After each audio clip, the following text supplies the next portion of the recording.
Hey, you guys, welcome to History of Thought 2, and today we're going to be talking about Simone de Beauvoir. Simone de Beauvoir, 1908 to 1986, was one of the 20th century's leading intellectuals and certainly one of its most famous feminist thinkers. She's best known for her book, The Second Sex, published in 1949, which was one of the first sustained philosophical attacks on essentialist notions of gender in Western culture and a classic of second wave feminism. Her, I would argue, underrated and often overlooked earlier book, The Ethics of Ambiguity from 1947, is also an important work, especially in application to our lives in contemporary times. Note that throughout this lecture, I'll be using the terms women and men the same way de Beauvoir used them in her work, and as theorists at the time would have used them, but we can discuss and critique this in class. So, Simone Lucie Ernestine Marie Bertrande de Beauvoir, quite a mouthful, right? That's her full name. Was born to a prominent Parisian family in 1908. Her father was an art-loving lawyer who encouraged her love of literature, but he was also extremely conservative on social issues. Her mother was a devout Catholic who tried to raise her children in the same tradition. Although it didn't help too much her relationship with her mother when de Beauvoir renounced religion at age 14, which created lifelong tension with her mother. Her best childhood friend, Elizabeth Mabie, who she called the Zaza, died in 1929, so when they were quite young, officially of meningitis, though de Beauvoir always believed that Zaza's struggle to resist an arranged marriage had been the real cause of her death. And Zaza's friendship and death haunted de Beauvoir for the rest of her life, and her critiques of the rigid constraints on women were partially rooted, she said, in her anger over Zaza's death. As an adult, de Beauvoir pursued a career as a writer and a teacher and philosopher, which she preferred over the, quote, vocation of being a wife and mother. At age 21, de Beauvoir earned the second highest score in France in the highly competitive National Philosophy exam. Who scored first? She was beaten by Jean-Paul Sartre, who would go on to become one of the most famous French philosophers of the 20th century and her lifelong lover and collaborator. And of course, we talked about Sartre last week. After the exam, de Beauvoir went to study at the École Normale Supérieure, the most prestigious educational institution in France. Oh, shoot. Hold on a second. There we go. Sorry. De Beauvoir and Sartre's relationship pushed against convention as they never married. They never lived together, and they had an open sexual relationship where they could have what they called contingent romances with other people. So they were each other's sort of primary partnership, but they each had many what they called contingent romances. And de Beauvoir herself had relationships with men and women, and on a few occasions she and Sartre even shared female lovers. So it was a very unconventional relationship for the time. In the 1930s, de Beauvoir worked as a teacher. When the Nazis invaded Paris in 1940 during World War II, she was fired from her teaching job for her left-wing political views. Shaken by her experiences during World War II, de Beauvoir became interested in the social problems of the age. And after the war, she quit teaching and decided to pursue writing as a livelihood. She wrote a number of novels and essays during the 1940s before the publication of The Ethics of Ambiguity in 1947 and The Second Sex in 1949. And most, which are really the most important works of her career. She continued to write fiction, essays, and even an autobiography through the 1950s, the 1960s, the 1970s, and really was one of France's most famous public intellectuals for decades. She frequently, would appear publicly giving talks. There's a number of TV interviews with her. Actually, just Google her name on YouTube and you'll come up with a ton of interviews that she did on television. She died in 1986 at the age of 78. So de Beauvoir is connected with the philosophical movement that we call existentialism. I guess I'll just go to this one. And existentialism we talked about last week. Oh, I don't have anything here, so I'll go here.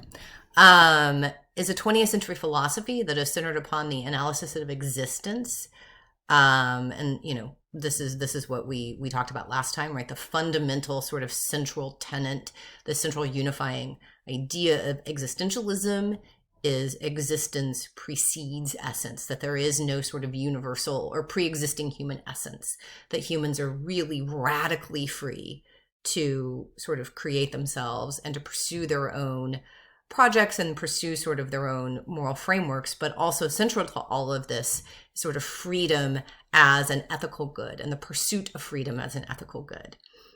So that's my very quick review of existentialism from last week.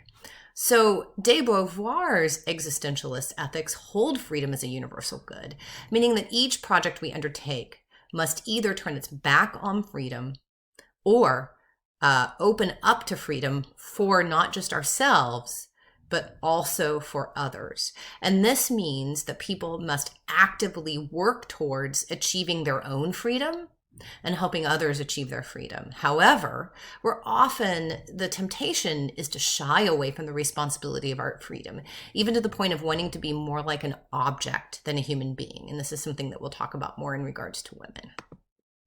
So, didn't mean to do that. Members of oppressed groups for de Beauvoir have an even more difficult time of achieving freedom. Their oppression limits their ability to act. Their projects are circumscribed by society. Their choices are limited. Expectations are constraining. Their destiny may even be shaped by the appearance that their impression is natural, right? So these would be essentialist views of gender and of race. So de Beauvoir looks specifically at the oppression of women from an existentialist perspective in her incredibly famous, well-known work, The Second Sex. This is where I'm going to show the slide. There we go. So, wait, let me make sure. Yep, that's the right one. Okay.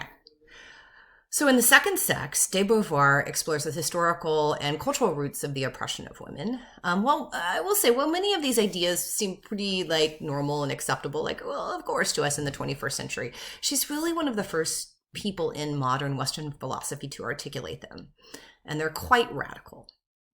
So she spends a lot of time looking at ideas and arguments that have been used throughout history to both define the concept of woman and to justify the subordination of women. And one of de Beauvoir's aims is to explore why women are oppressed. Why are they, quote, the second sex? Are females biologically inferior to males? Do women follow the path of subservience described by sort of psychological processes? Think of Freud and childhood development and the idea of penis envy and the Oedipus complex and all of that. Is it a consequence of their roles as mothers or potential mothers? And de Beauvoir goes through all of these arguments and says, no, these are all essentialist explanations. None of them actually make any sense unless you adhere to an essentialist view of the world, which is false from her perspective. So after examining and rejecting all the traditional and purely biological, psychological, and economic explanations, de Beauvoir turns to an existentialist analysis of the study of being in the world and being a woman in the world. De Beauvoir's explanation for why women are oppressed is based on women's being, that is, what it means to exist as a woman in society. So she's really looking at, in this instance, women's on-the-ground lived experiences. I mean, today we would call this as probably the process of socialization, is really how people are socialized into this category called woman. And, her famous quote really sort of highlights this the existentialism of her project. She said, one is not born a woman, but one becomes one, right? Existence precedes essence. So one of the most important things that she talks about is the idea of woman constructed as the other and as objects. So, what is it that she's saying about this? So de Beauvoir, her central claim is that women have been defined as other by culture. That man declares himself the one or the self culturally, and woman other. The one is the standard, the norm, and any deviation from the standard marks you as the other. However, the self needs the other for its identity. The self is the self in relation to that which is other. Okay? There can't be a self unless you see the self vis-a-vis something else outside of itself, other, right? Some object. Conversely, the other gets its identity from the self. It is prescribed. Okay. So this is sort of the self sets the standard. I am sort of the norm. The self is the norm. I am kind of the unmarked. I am the subject. But it can't really see itself as that without something else to define itself against, something external, something objectifies. Therefore, that other that it sees as an object, that it sees as different from itself, gets its identity of the other from the way the self has defined it. So what she's basically saying is that if we insert man and woman for this, that how we define sort of men, maleness, masculinity, that's the standard, that's the norm, that's the subject. But male, masculinity, man doesn't really make sense conceptually unless you have something to define it against. What is it not? What is masculinity not? What is male not, right? The other. The other is female, femininity, the woman. And that becomes the object of, the male gaze. So that the female the woman becomes defined as the other in relation to the self. So the self defines both itself vis-a-vis the other, but also in doing so defines what the other is. So what is associated with men and women in Western culture? And this is really a lot about how Western thought is very binary in nature, that there's all of these sort of binaries and dualisms in Western thought. The man, woman, masculine, feminine, nature, culture, rational, irrational, reason, emotion, mind, body, presence, absence, subject, object, civilized, uncivilized, white, black, developed, developing, heterosexual, homosexual. Think about how we divide the world in sort of these absolute binaries with no room for anything in between, or no sort of nuance, and how many of these map on in sort of traditional Western culture to this male-female divide, right? Man is masculine, is culture, is rational, is reason, is mind, is presence, is subject, civilized, and woman is feminine, nature, irrational, emotion, body, absence, object, uncivilized. So that there's also sort of a valuation of all of these. So in part, this is kind of a recognition of this codependent relationship, which compels the self to maintain the oppression of the other. Man sees in woman that which he lacks, but in a way he also kind of desires it. So this is kind of an Freudian analysis that he must subordinate her to possess that which he lacks via control or domination. So how to overcome gender oppression if there is no natural or universal characteristics that define women? That's really the whole point of all this, that it's all cultural. It's all cultural. And when we talk about Judith Butler, Foucault, and then Judith Butler, a little bit down the road, we'll be talking more about this in more detail. But, de Beauvoir is really kind of the first philosopher in the West in contemporary times who's starting to deconstruct a lot of these, what we're seeing as biological categories. But she still talks about the category of woman, right? This sort of unifying category of woman, which we're starting to sort of question now. So really, de Beauvoir is one of the first people to sort of divide the idea of sex and gender, the idea of sort of biological sex, people born with certain hormones and parts and that sort of thing. And then gender, which is all of the cultural meaning that is put on top of it. However, when we talk about later theorists in this class, when we talk about Foucault and we'll talk about Judith Butler, we're going to start to even deconstruct the notion of biological sex itself and see how cultural laden it is as well. But we're not quite there yet. We're just kind of looking at deconstructing gender with de Beauvoir. I mean, it's only 1950, right? So how do we overcome gender oppression, according to de Beauvoir, if there is no natural or universal characteristic that defines, quote, woman?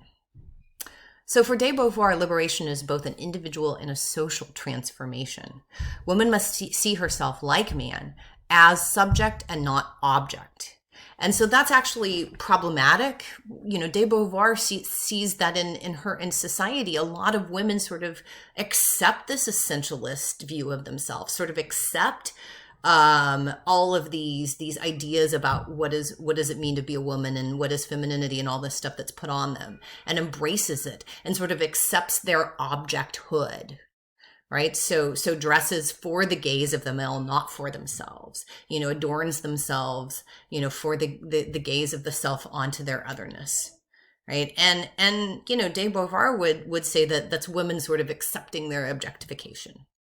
So she has some criticism. I mean, she's more critical of sort of the system as a whole, but she also would say that a lot of women are sort of complicit in their own oppression. And this is bad. So what she says is that women must see herself, like man, as a subject and not an object, as an active, meaning-making subject. Individual women must embrace their freedom and embrace projects which further their own freedom and the freedom of others. But women must also recognize themselves as a social group. According to de Beauvoir, women must recognize their unity in their shared circumstances of oppression and use this to enact social change. Sorry, we're not quite there yet. So honestly, I mean, this is sort of a radical move, right? But this is also something that will become sort of contested and problematic in feminist politics throughout the rest of the 20th century and the 21st century, right? Is there a unified category of woman? And if so, who represents that category? Whose experiences are a part of that category? And whose experiences get excluded from the feminist movement?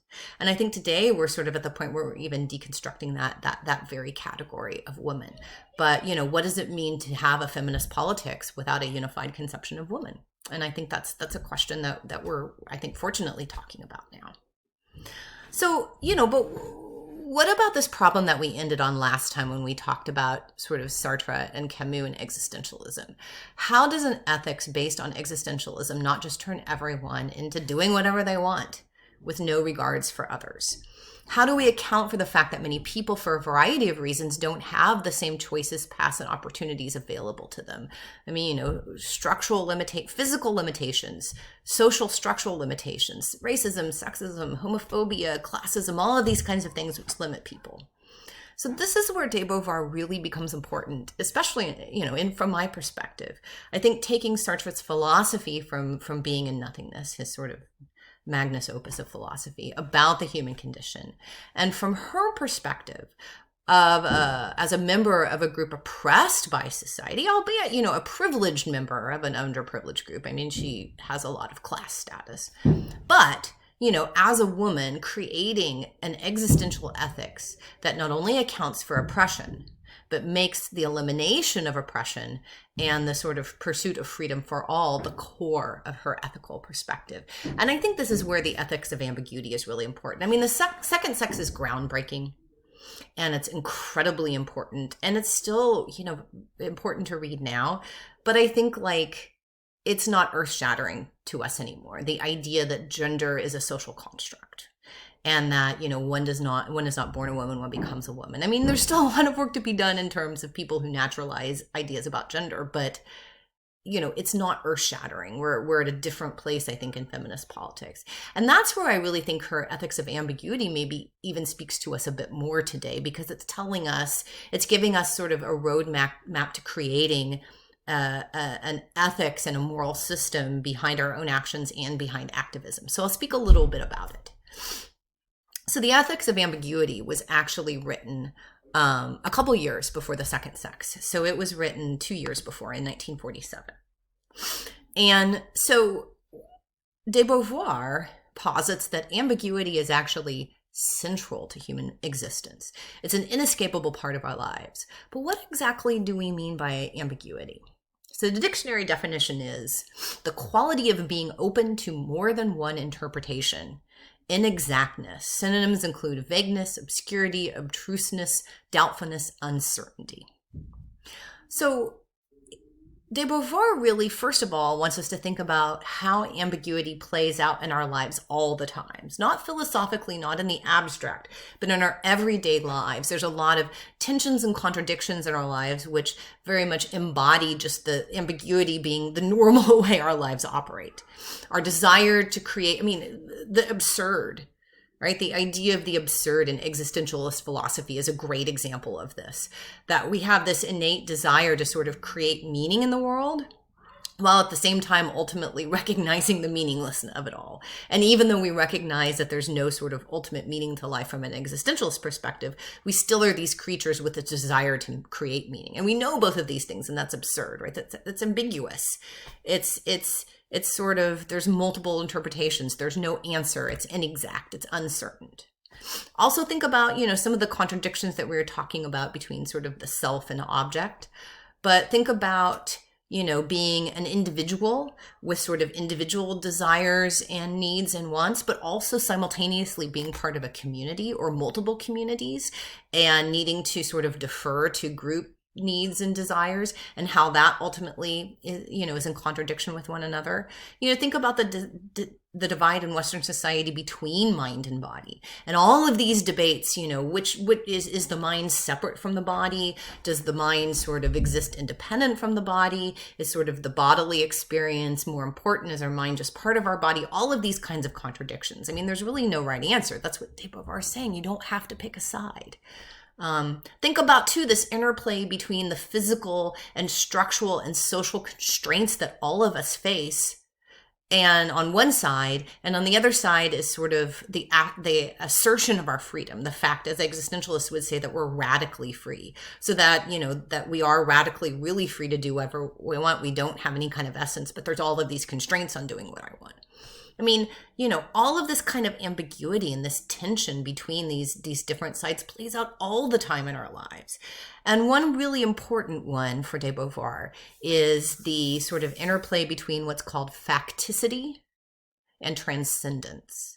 So facticity is the observable facts of our lives, our experiences, our capabilities, our attributes, right? This is like what you have, right?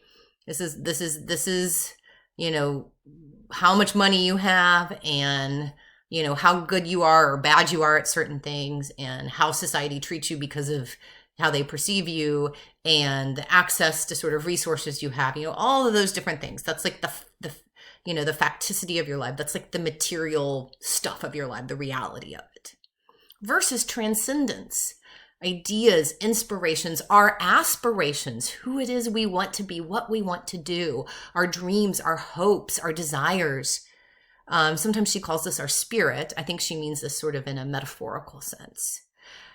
So, as free, we have the ability to take note of ourselves and choose what to do. That's transcendent. But as factic, we are constrained by physical limits, social barriers, the expectations and power of others. And philosophers in the last, 4,000 years have been arguing about which of these makes us human, right? Which side of this equation is more important?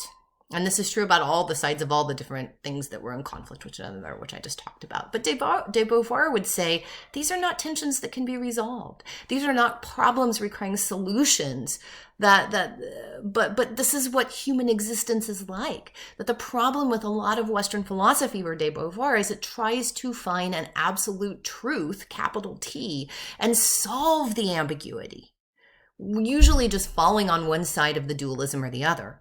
But for DeBeauvoir, the ambiguity is our life. We have to ethically live in the ambiguity, because that is where human life is. That's human existence. And to try to solve this or choose one side is false.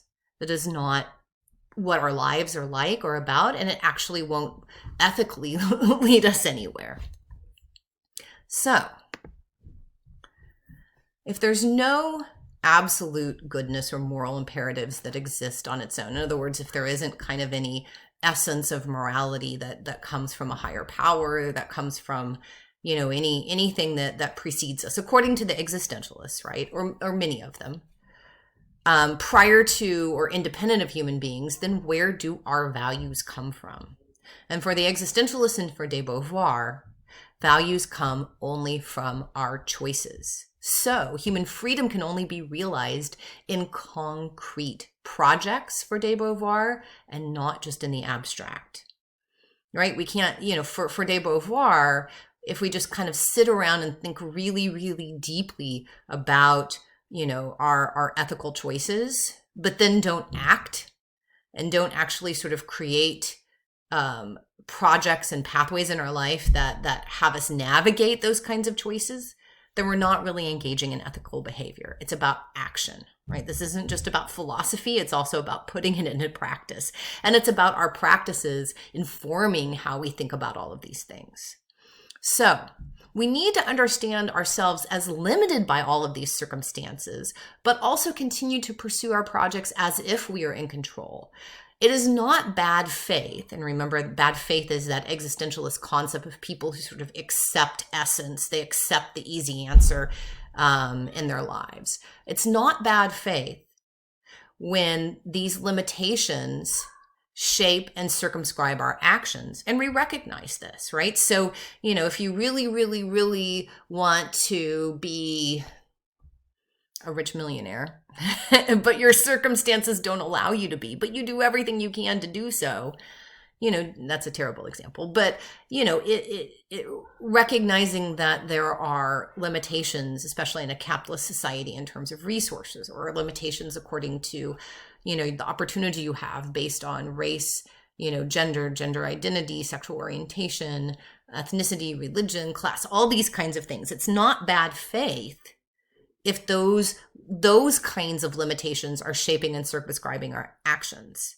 But it is bad faith if we accept them as sort of essentialist. Oh, well, that's just the way it's always been, or I can't do anything. Well, not that I can't do anything about it. That's bad. But if we sort of just accept the facticity of our lives, right, without also trying to balance it with the transcendence as well. So, we are condemned to be free, right? As Sartre said, human freedom is how radically free we are, even given all of these limitations. But if there is no essence, if there is no sort of pre-given meaning of life, we are condemned to be free because it is so radically free that it's liberating and it's just overwhelmingly oppressive to think about it. But for all the existentialists, human freedom is an ethical imperative. It is the ethical imperative. It is what existentialist ethics is based on. But for DeBeauvoir, she would say that our freedom and our ability to pursue projects that sort of enhance and maximize our own freedom is fundamentally predicated on the freedom of others. We cannot be free to pursue our projects if others are not free. Why not, right? Because of the social nature of human life. Our lives are inextricably intertwined with one another. So for de Beauvoir, radical human freedom means we have an ethical obligation to try to extend the freedom of others, and that means to fight the oppression of others. So existentialist ethics is not just do what I want or create projects that enhance my own freedom, but it's about creating a world where all can be free. That is the core of existentialist ethics for de Beauvoir. However, the ambiguity of human existence means that we will have to be constantly reevaluating our ethical choices and conclusions throughout our lives. This is kind of very Nietzschean, right? It's a constant project. As I said, the existentialists are kind of like happy and optimistic Nietzsches. But this also means we're going to mess up a lot. We're going to always mess up. We're never going to be perfect at this. I mean, that's the ambiguity of human existence.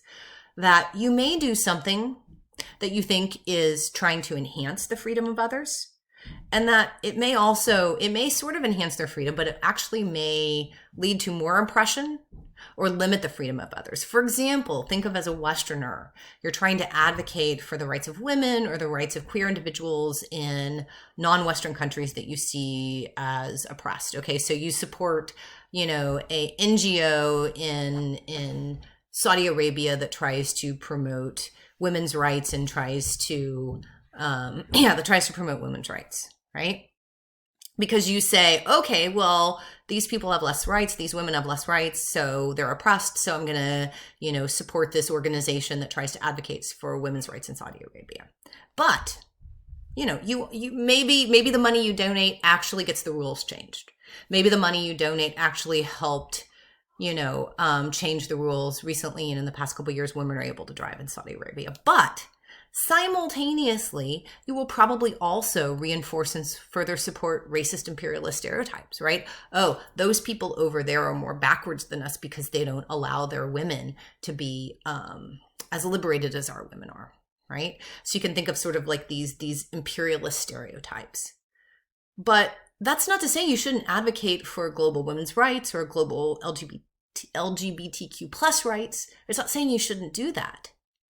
But it's saying, recognizing that all acts have the potential to do violence, literally and metaphorically. I mean, think about debates in feminism, current debates in feminism, the Me Too movement, the Pink Hat movement, or Pink Hat movement, all of these kinds of things, where, supporting these organizations definitely, can be incredibly positive in terms of pushing forward certain kinds of women's issues, right? But a lot of these organizations have also been criticized about not being as inclusive towards women of color or trans women as they could be. And so, are you also simultaneously sort of promoting discrimination or promoting less inclusion for certain kinds of women? I mean, that doesn't mean that you shouldn't support Me Too. It's just all of our actions are ambiguous. There isn't going to be a perfect ethical action that helps increase everybody's freedom and doesn't have any kind of negative consequences. I mean, DeBeauvoir would just say, it's okay, keep trying. This is going to be lifelong, where you constantly have to evaluate and reevaluate. There are no moral absolutes. It's not like you choose one principle and say, I can never question this and I can never reevaluate this, right? This is central for DeBeauvoir. So there's a final section of the ethics of ambiguity here I want to talk to, and I thought I had a slide for it, and I don't. But that's okay. I'm just going to talk about it anyway.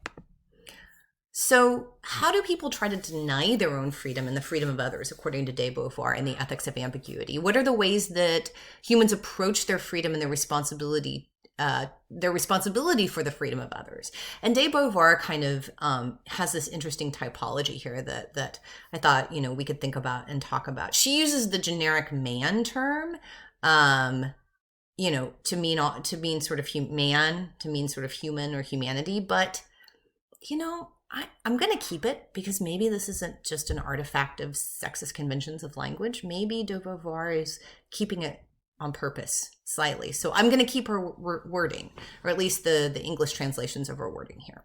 So she sort of creates this typology of the different kinds of people, different types of man, and their sort of relationship with freedom. The fact that we have, the overwhelming amount of freedom we actually have. So the first category is the subman, who avoids all questions of freedom and assumes himself not free. And this is kind of the sheeple, right? The second kind is the serious man, who DeBeauvoir said gets rid of his freedom by claiming to subordinate it to values, which would be unconditional and in effect reverting to a kind of childhood, right? So sort of fully investing yourself in some kind of moral system that has been handed to you from some kind of authority, and not questioning it. But the subman and the serious man, according to DeBeauvoir, both refuse to recognize that they are free, in the sense that they don't recognize that they're able to choose their own values. But there's several types of people in terms of their relationship to their freedom that recognizes their freedom, but they misuse it, according to DeBeauvoir. There's the nihilist, right? That's who Nietzsche is afraid we're all going to become, who decides not to try anything at all because from their perspective, because there is no meaning in the world or to life, right? This is what Nietzsche is afraid that the West will become in sort of modernity. DeBeauvoir also has another category called the adventurer, and this is one who engages vigorously in various life projects, but without caring for the goal. The adventurer does not attach himself to the end at which he aims, only to his conquest. He likes action for his own sake, and he tramples on others in the process. The adventurer shares the nihilist contempt for other people. And then there's the passionate man, who cares enthusiastically about his goal, but shares a similar contempt for others. De Beauvoir says, not intending his freedom for men, the passionate man does not recognize them as freedoms either. He will not hesitate to treat them as things. I kind of think maybe we can put Nietzsche there. So these are all getting kind of better and better in terms of their relationship to freedom. And finally, there's genuine freedom, which takes the excitement of the adventurer, the passion of the passionate man, and includes with them a concern for other people and the freedom of other people. She says, quote, passion is converted to genuine freedom only if one destines his existence to other existences. And quote, to will oneself free is also to will others free. You can't separate them. And this is why I love De Beauvoir, with all of her complications, because of her recognition of not just the importance of human freedom, but how it is fundamentally a collective and communal project to extend true freedom to all individuals on the planet. Maybe Simone will get there one day. We'll see. See you next time.